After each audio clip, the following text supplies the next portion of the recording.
Hello everyone. तो आज हम डिस्कस करने वाले हैं कि एम्स दिल्ली का जो एक्वास रहता है वो क्यों रन किया जाता है और हमारे पास एम्स दिल्ली का जो एक्वास है वो हमें कितने महीने में रन करना होता है। ठीक है, तो हमारे पास एक एम्स दिल्ली का एक्वास आया हुआ है जो कि हमारी लैब के नाम से आया हुआ है, UPSC Ashoka Garden urban primary health centre, gurdwara Punjab विभाग। ये हमारा एड्रेस लिखा हुआ है। पोस्ट के थ्रू ये आया हुआ है। कहाँ से? Department of haematology, AIIMS Delhi से आया हुआ है। और एक्वास का इससे पहले मैं एक वीडियो लेक्चर में डिस्कस कर चुका हूँ क्या होता है एक्सटर्नल क्वालिटी एश्योरेंस स्कीम के थ्रू हमारे पास ये सैंपल आता है। और ये जो हमारा हेमेटोलॉजी का जो एक्वास है वो कहाँ से आता है? एम्स दिल्ली से आता है। और हमें हर 6 मंथ में से क्या रन करना होता है। ठीक है, और एक्वास क्या बताता है हमारे लिए? एक्वास हमारी मशीन की जो प्रिसीशन या एक्यूरेसी है उसको डिस्क्राइब करता है। ठीक है, और जो भी रिजल्ट आए वो हमें इसके क्या, जो एक हमारे पास एक अननोन सैंपल आता है। ठीक है, इस टाइप का हमारे पास एक एम्स दिल्ली से अननोन सैंपल आता है। अननोन सैंपल का मतलब क्या कि इसकी रीडिंग हमें क्या पता नहीं रहती है। ठीक है, ये सैंपल है, ये हमारे पास आया, इसकी रीडिंग हमें पता नहीं है। जब हम हमारी मशीन में इसको रन करेंगे, जब हम हमारी मशीन में इसको रन करेंगे हेमेटोलॉजी की सीबीसी मशीन में, तब हमें पता चलेगा कि इसकी रीडिंग क्या आई हुई है। ठीक है, जो भी इसकी रीडिंग आई हुई होती है, जो इस सैंपल की जो भी रीडिंग आई हुई होती है वो हमें एम्स दिल्ली की जो वेबसाइट होती है उस पर अपलोड करना रहता है। ठीक है, तो ये 0.5 ml क्वांटिटी में हमारे पास सैंपल आया हुआ है और इसको अभी हम रन करके देखेंगे। ठीक है, सबसे पहले ये फ्रिज में रखा हुआ था तो हमें इसको थोड़ा टेम्परेचर पे आ जाने देना है, फिर इसको अच्छे से रोटर पर रखना है मिक्स करने के लिए। मिक्स करने के बाद हमें इसको रन करना है। ऐसे नहीं कि जैसे ही सैंपल आया और हमने ना टेम्परेचर देखा, हमें सबसे पहले इसको रूम टेम्परेचर पे आ जाने देना है।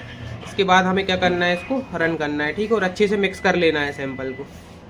तो अभी हमारा सैंपल अच्छे से मिक्स हो गया है रोटर पे। अब रोटर पे मिक्स करने के बाद अब हमें क्या करना है, अभी हमें सबसे पहले नेक्स्ट सैंपल पे जाना है। यहाँ पे क्या डालेंगे, हम सैंपल आईडी डालेंगे। फॉर एग्जांपल कुछ भी डाल दिया हमने, 1 डाल दिया। और यहाँ पे क्या डाल दिया हमने, एक्वास डाल दिया, EQAS। ठीक है, एक्वास डाल दिया।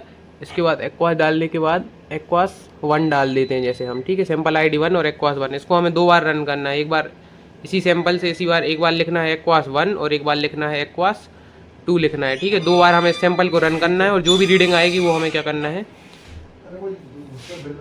जो भी हमारी रीडिंग आएगी उसको हमें एम्स दिल्ली की वेबसाइट पर रन करना है। ठीक है, तो यहाँ से अब हम कंफर्म कर देंगे और फिर सैंपल को रन कर देंगे। मैं अभी सैंपल रन करके भी दिखाता हूँ आपको। अब ये सैंपल हमें क्या है, रन करना है। ठीक है, इसको ओपन करेंगे और इसमें एक्सपायरेट करवा देंगे। ठीक है,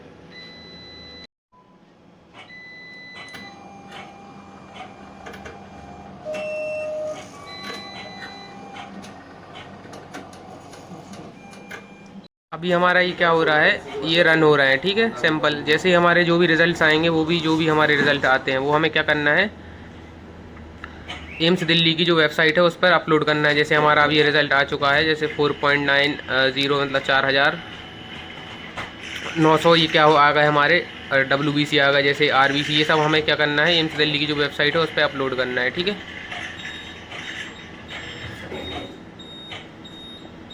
अभी हमारे जो एम्स दिल्ली का एक्वास है इसके ये रिजल्ट्स आ चुके हैं दोनों की। जैसे ये सैंपल आईडी 1 डाला हमने, एक बार मैंने क्या बोला था कि 2 बार रन करना है एक ही सैंपल को। ये हमारा सैंपल है, इसको 2 बार हमें रन करना है मशीन में, एक बार एक्वास 1 डाल के और एक बार एक्वास 2 डाल के। ठीक है, तो सैंपल आईडी 1 डाला और एम्स एक्वास डाला।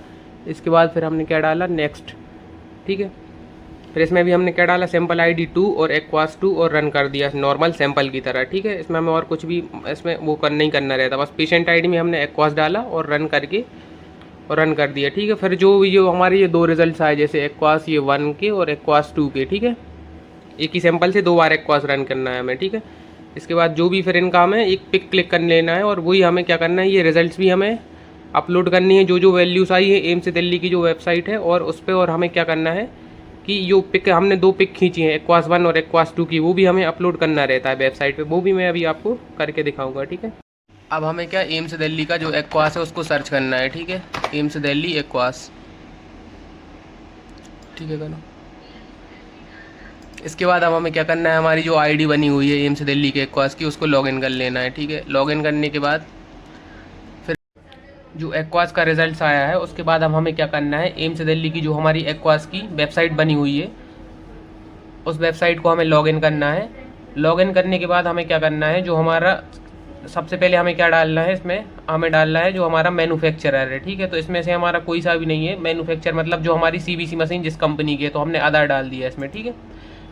इन कंपनी के अलावा हमारे पास दूसरी है, ठीक है। तो इसके बाद हमने हमारे जो जीनेस का एनालाइजर है उस पर हमने क्या डाल दिया, हमारा मॉडल नंबर डाल दिया, और फिर उसका हमने जो मैन्युफैक्चर नेम डाल दिया जो कि जीनेस्ट है। उसके बाद फिर क्या डाल दिया हमने, इसका मॉडल नंबर डाल दिया, ठीक है, जो सीरीज नंबर है। उसके बाद अब हमें क्या करना है, अब हमें वैल्यूज़ कैसे भरनी है, ठीक है। तो हमने 2 बार रन किया था, ठीक है। जो हमारा एक सैंपल आया था ना एक्वास का, उसको हमने क्या करा था, 2 बार रन किया था मशीन में।